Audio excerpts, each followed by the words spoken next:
Ontem eu estava conversando com a minha esposa, quando nós estávamos tomando um café, e eu disse assim para ela: Rose, eu estou assustado com o número de mulheres que estão traindo os maridos.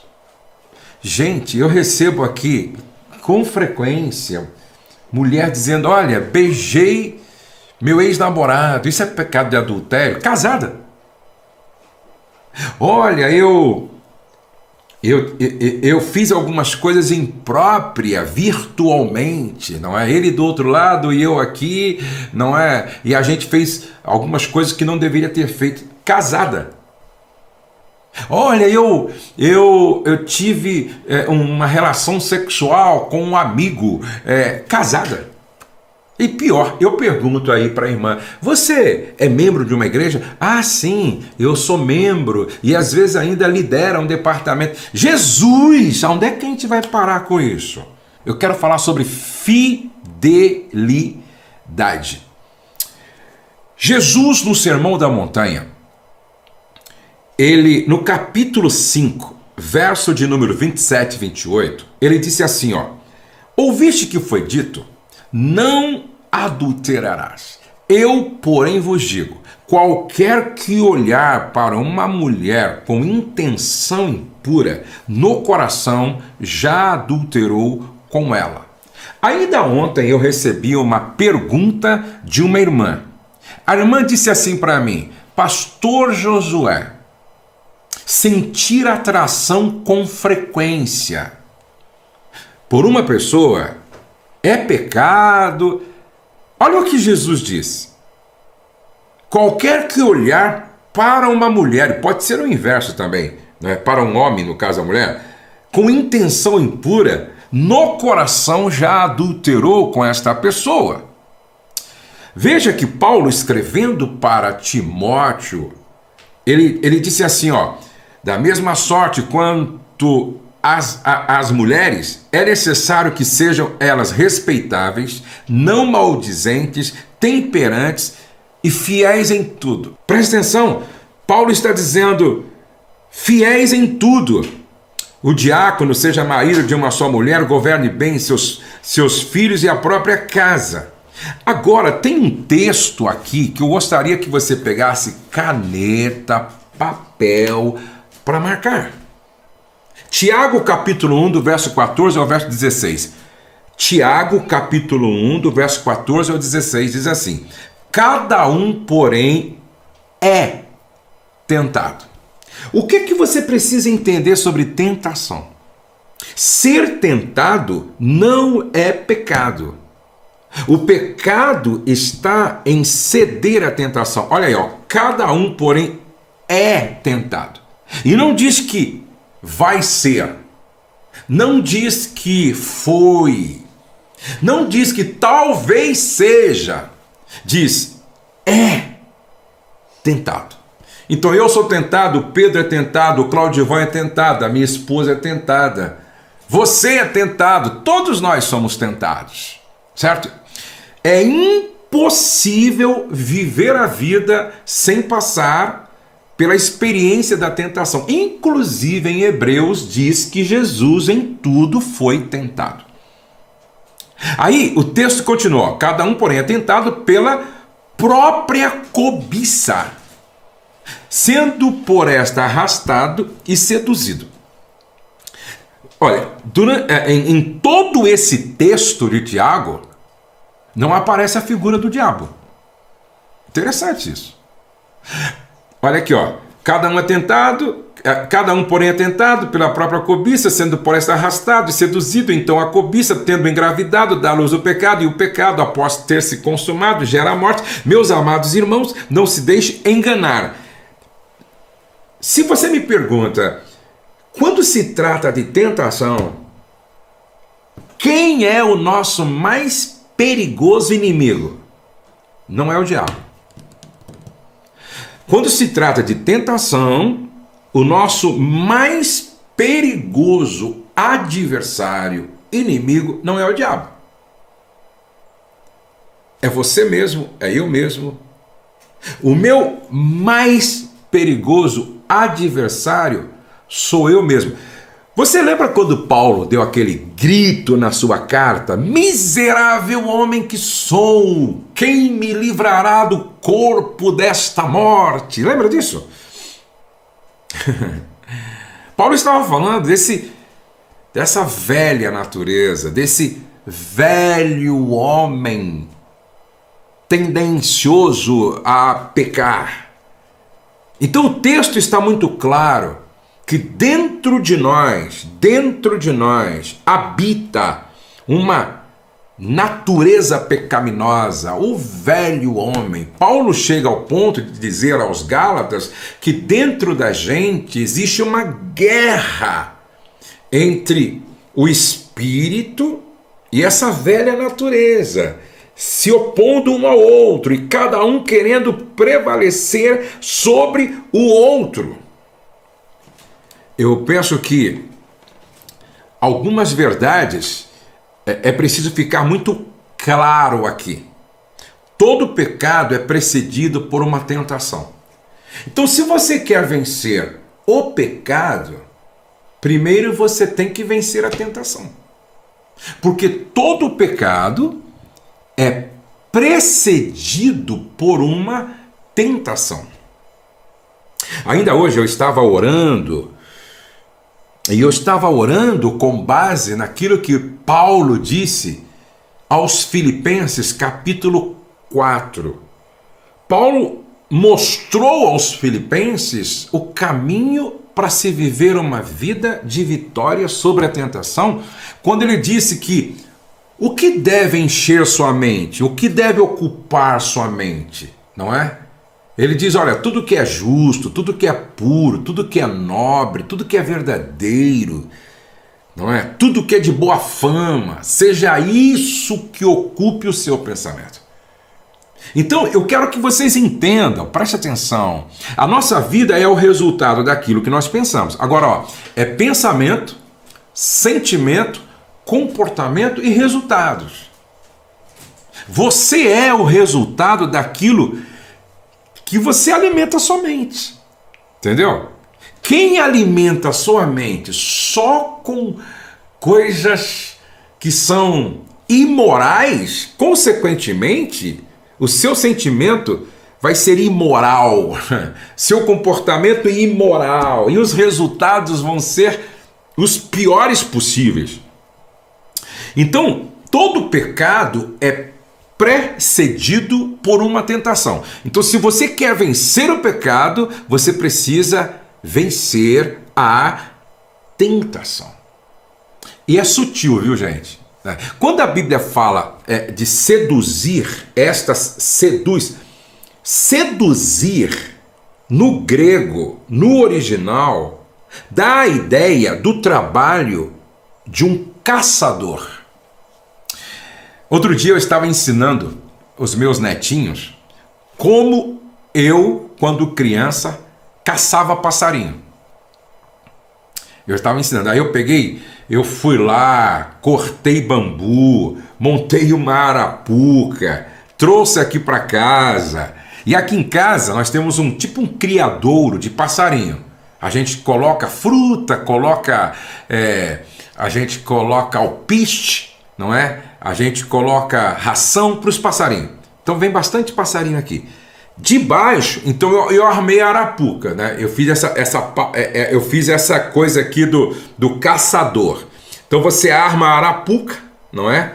Coloca ali estrategicamente uma linha, depois você coloca lá um pauzinho assim, enche de comida embaixo, e quando o passarinho vem, ele entra na arapuca, pisa naquela varetinha, desarma e está preso.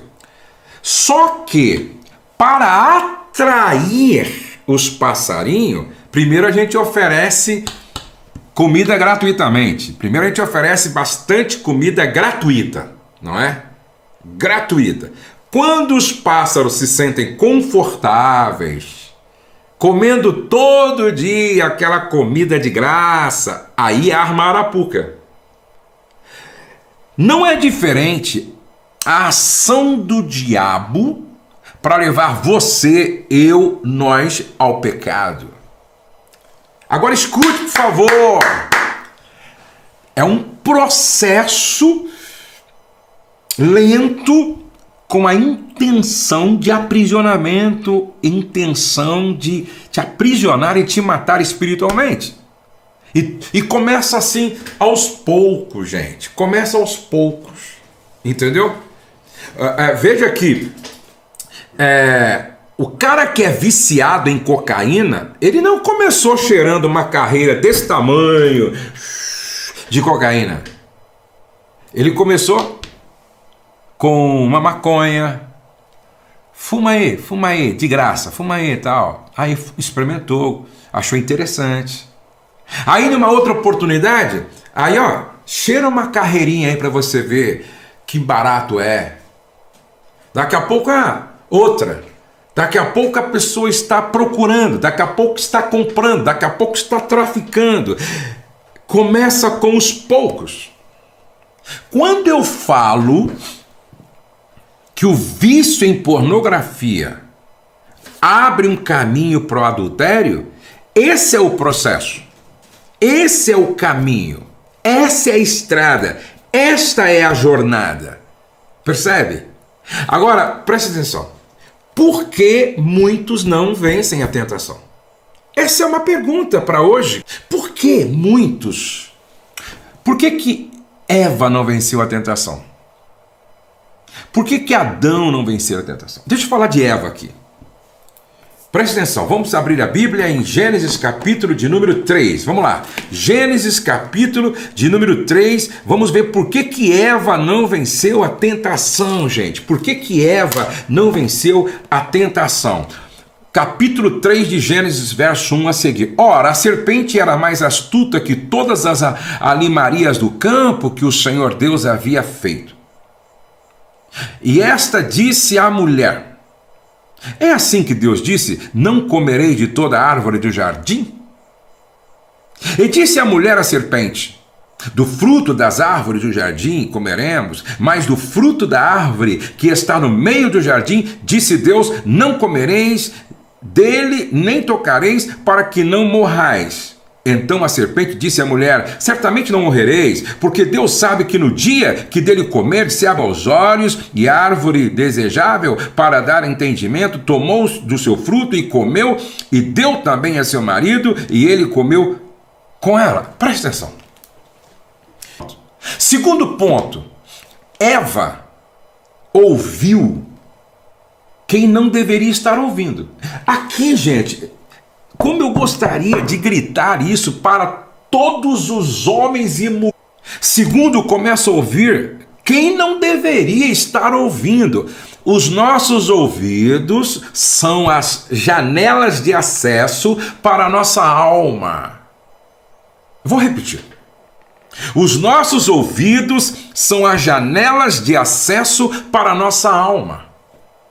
Quem para aonde não deve e começa a ouvir quem não deveria ouvir, porque a Bíblia diz: bem-aventurado o varão que não anda segundo o conselho dos ímpios, nem se detém no caminho dos pecadores, nem se assenta na roda dos escarnecedores. E aí você para exatamente na roda dos escarnecedores. É interessante, Claudivan e Pedro, é interessante que uma irmã mandou para mim, um irmão disse assim: a minha mulher só sabe assistir Big Brother e não tem tempo mais para nada em casa, e a gente briga quase todo dia por causa disso. Ô irmã, uma pessoa que alimenta a sua mente com Big Brother está jogando lixo para dentro da sua casa. Uma pessoa que alimenta a sua mente com Big Brother está alimentando a sua vida interior de lixo. Preste atenção, irmã, pelo amor de Deus, pelo amor de Deus. O que esse programa te ensina? O que esse programa acrescenta? O que esse programa agrega de valor a você, irmã? Preste atenção. Então, olha, parou aonde não deveria ter parado, ouviu quem não deveria estar ouvindo, e essa é a minha pergunta, você está ouvindo quem? Ah, eu estou ouvindo uma amiga. Quem é essa sua amiga? Não, ela está desviada, é frustrada, separada, sai com todo mundo. E você está ouvindo essa amiga te aconselhar, ministrar sobre a sua vida? Quem é que você está ouvindo? Ah, estou ouvindo meu amigo. Quem é o seu amigo? Ah, meu amigo é um cara, ele está desviado, longe de Deus, e separado da esposa, largou seus filhos. Esse meu amigo, inclusive, ele é um cara assim que bastante liberal. Tá, e você está ouvindo ele, te aconselhou contra Deus, criou uma confusão lá no céu, e Deus expulsou ele lá do céu. A quem que você está ouvindo, irmã? A quem que você está ouvindo, irmão? Aí não reclama, não é? Não reclama que as coisas começam a ficar complicadas na sua vida, porque você está ouvindo, primeiro está parando onde não deveria, segundo, coloca os olhos naquilo que Deus disse que era proibido porque iria matar. Então, olha aqui, olha só, no verso número 6, e vendo a mulher, os olhos, e vendo a mulher que aquela árvore era boa para se comer, aonde é que os teus olhos estão postos, não é? Aonde é que os teus olhos estão postos? Ouvir, olhar. Os meus olhos são as portas da minha alma, entendeu? Você já ouviu aquela frase assim, o que os olhos não vê, o coração não deseja?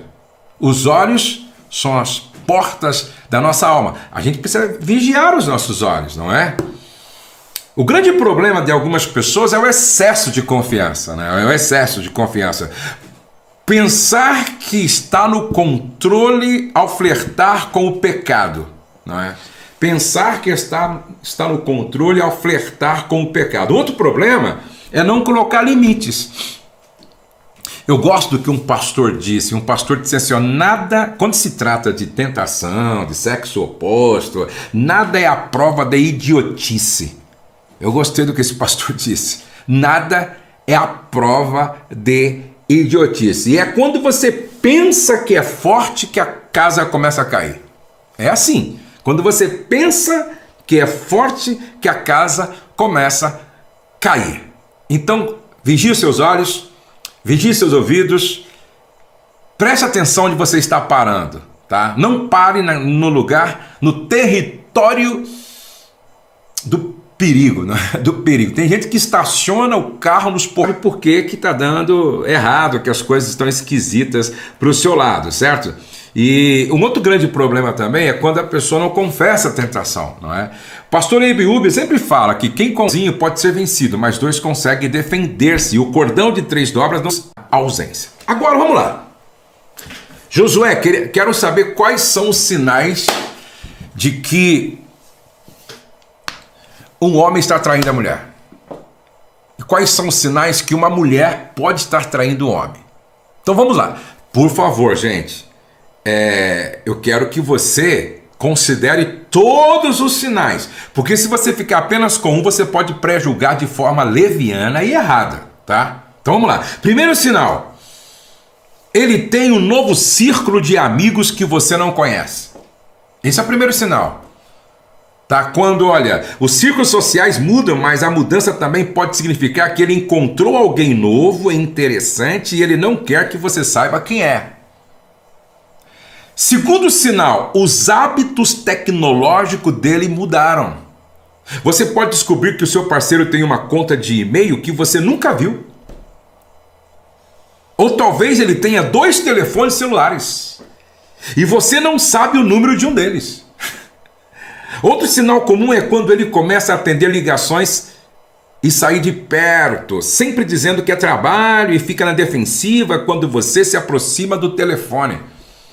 É interessante isso, não é? Primeiro ele faz um e-mail e coloca uma senha, um e-mail novo. Aí ele compra 2 aparelhos de celular e esse segundo ele não deixa ninguém saber, não deixa você saber o número. Terceiro, toda vez que ele atende o telefone, ele sai de perto, ou ele vai lá para trás do muro, ou vai lá fora, ou vai no banheiro. Terceiro sinal, Ele não adiciona você às redes sociais dele ou dela. Não adiciona. Não adiciona. É interessante que um dia eu recebi aqui no meu escritório 3 filhos desesperados porque um deles pegou o pai que era pastor traindo a mãe a partir de um perfil lá no Facebook falso. Entendeu? O João era Maria. O perfil era João Fernandes. Aí, só que era um nome falso que por detrás não era o João, era a Maria. Preste atenção, isso acontece muito. Esse é um verdadeiro sinal de que ele está saindo com outra pessoa e que seu tempo juntos é apenas um projeto paralelo, o dele. 4º sinal. Ele acusa você de traí-lo. É muito interessante que quando uma pessoa está traindo, ela tenta esconder sua safadeza julgando o outro, condenando o outro. Ele, o cônjuge, frequentemente parece desconfiado ou inseguro sobre o que você está fazendo, especialmente se você não contou seu comportamento. Cuidado, essa é uma projeção dele mesmo, de repente. Afinal, você não pode se concentrar nos erros dele se estiver tentando se defender de suas próprias ações. Esse é o jogo. O 5º sinal tem a ver com vaidade. O cônjuge mudou o visual. Presta atenção, quando uma pessoa está procurando atrair alguém, ter uma aparência melhor é uma das ferramentas para isso. Vamos supor que é o homem que está traindo. Agora ele começa a cuidar das roupas. Ele nunca fez academia. Agora ele está indo na academia todo dia. O cara está preocupadíssimo agora. Ele quer emagrecer, fazendo dieta, foi no nutrólogo, foi na nutricionista. Agora está preocupadíssimo com o seu visual. Opa, tem coisa errada aí. Não é errado cuidar da aparência, não é errado fazer dieta, não é errado cuidar da qualidade da cueca, não é da calça, da camisa. Agora, se de repente, começa a vir essa preocupação, pode ser um sinal. 6º sinal. Ele trocou as senhas, o cônjuge trocou as senhas de serviços que vocês compartilhavam. De repente, senha no tablet, senha no computador, senha no celular, senha no e-mail, senha não sei onde, senha... De repente... Ó, vem aqui. Quem não deve, não teme.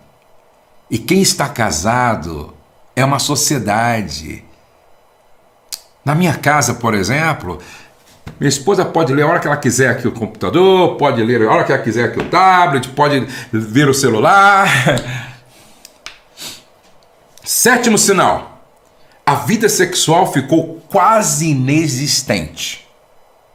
A vida sexual ficou quase inexistente. Quando a atração sexual desaparece, normalmente isso ocorre aos poucos. Se ele pisar no freio em sua vida sexual como se estivesse parando um trem desgovernado, é porque ele está encontrando satisfação em outro lugar. Exatamente, ele está encontrando satisfação em outro lugar. Então, em casa o sexo vai acabando. 8º sinal. Irritabilidade. Esse é o 8º sinal. Irritabilidade. Se ele de repente ficar bravo com você por causa das pequenas coisas da vida, como não trocar o rolo de papel higiênico, isso pode ser um sinal de que ele está fazendo coisa errada. Ou seja, de repente tudo irrita, tudo incomoda, tudo incomoda. Vai somando os sinais aí, irmã. Vai somando aí. Tem irmã que talvez já esteja dizendo, meu Deus, eu acho que eu estou sendo traída. Tem irmão dizendo, meu Deus, não é? Oitavo sinal. Ele desativou o localizador do telefone dele. Entendeu? Porque você sabe que dá pra gente localizar a pessoa através do telefone, né? Dá pra localizar a pessoa, certo? Vamos supor, eu tenho aqui o meu localizador ativado. Então, se minha esposa quiser me encontrar, ela me encontra a partir do meu celular. Aonde eu estiver, se eu estiver em casa, na igreja, aonde eu estiver, através do celular, minha esposa me encontra. Agora, quando a pessoa está fazendo coisa errada, ela desativa o localizador para que o cônjuge não a encontre. Não a encontre. Isso é especialmente verdadeiro se ele sempre foi muito aberto sobre compartilhar sua localização com você e agora essa função aparece periodicamente ou permanentemente desativada. 10º sinal. Ele também pode estar mais interessado em você do que o normal. Você quer ver uma outra coisa que eu estava lendo que um americano detectou? Que quando uma pessoa está traindo, de repente ela começa a dar um monte de presente para a esposa. Manda até flor para a esposa, começa a dar sapato para a esposa, roupa para a esposa, oferecer dinheiro para a esposa. Irmã, se o teu marido teve essa mudança drástica, é preciso avaliar também. Peraí, ele não é assim, pô? Ele nunca foi assim? Porque às vezes o mentiroso quer abafar, quer esconder, entendeu? Quer distrair a atenção, quer disfarçar. É um sinal. Não estou aqui dizendo que todos que têm essa mudança drástica estão traindo, mas é um sinal que precisa ser analisado. 11. Ele não pergunta sobre o seu dia. Não pergunta, ela não pergunta sobre o seu dia. Se ele começar a ficar menos interessado em descobrir o que você fez durante o dia e como você pode estar se sentindo, isso geralmente é uma indicação de que ele está encontrando satisfação emocional em outro lugar. 12º lugar. É sinal. Os amigos dele estão diferentes com você. Interessante. Porque os amigos sabem o que você não sabe. E de repente eles ficam sem graça com você, não é? Deixa eu adicionar a todos estes sinais aqui, ó, algumas coisas aqui, ó, que eu até marquei aqui. Por exemplo, mudança de horário. Começa a haver mudanças de horário, não é? Começa a apagar os rastros do celular. Você não encontra mais mensagem no celular, não encontra mais ligação no celular, porque ele apaga tudo. Ela apaga tudo, vai apagando, apaga tudo. Não pode deixar rastro, não pode deixar rastro, apaga tudo, apaga tudo, apaga tudo. Acontece também o distanciamento da sua família. Se é a mulher que está traindo o homem, ela se distancia da família dele. Se é um homem que está traindo a mulher, se distancia da família dela. Há um distanciamento da família. Presta atenção, longas saídas para coisas rápidas. Gosta de sair para fazer coisas porque é a oportunidade de encontrar com outra pessoa, de falar com outra pessoa, de se comunicar com outra pessoa. Gosta de sair. Gente, essa é a minha pergunta. Como é que vai o seu marido, irmã, em relação a tudo isso? Não, pastor, meu marido está aqui, firme comigo aqui. Como é que vai a sua esposa, irmão, em relação a tudo isso? É interessante que algumas mulheres dizem assim: puxa vida, eu não percebia. Então agora você vai perceber, irmã. Eu vou até recapitular os tópicos aqui, ó. Vou recapitular, ó. Muda o círculo de amigos. Os hábitos tecnológicos mudam. Começa a ter 2 telefones. Começa a ter e-mail que você não tem a senha e nem acesso, certo? Não te adiciona às redes sociais para não dar bandeira, não é? Acusa você de estar traindo. Muda o visual. De repente fica vaidoso. Começa a comprar cueca nova. Ou começa a comprar calcinha nova, sutiã novo. Começa a comprar lingerie. A mulher e o cara que não fazia começa a se preocupar com as... Nunca fez as unhas na vida. Agora começa a fazer as unhas. Unhas do pé, unha da mão. Começa a cuidar da pele. Começa a tirar os pelos da orelha. Começa... Que coisa. De repente começa a emagrecer, fazer academia, troca senhas, não é? Troca senha de tudo que era compartilhada. Outra coisa que eu vi aqui que é interessante, não é? Que quem está traindo geralmente não quer fazer grandes compras com o cônjuge, porque já está pensando já numa outra possibilidade. Não quer fazer coisas grandes juntos. Não. Relutam em fazer grandes compras juntos. Que coisa, hein, gente? Que coisa terrível, não é? A vida sexual quase inexistente, o humor é irritadiço, não tem mais interesse agora. Agora alguns tentam encobrir, abafar, dando presente e tal, exagerando no carinho, na atenção. Não pergunta mais como foi o seu dia. Os amigos dele estão diferentes com você porque eles sabem e de repente não dá para falar, tá?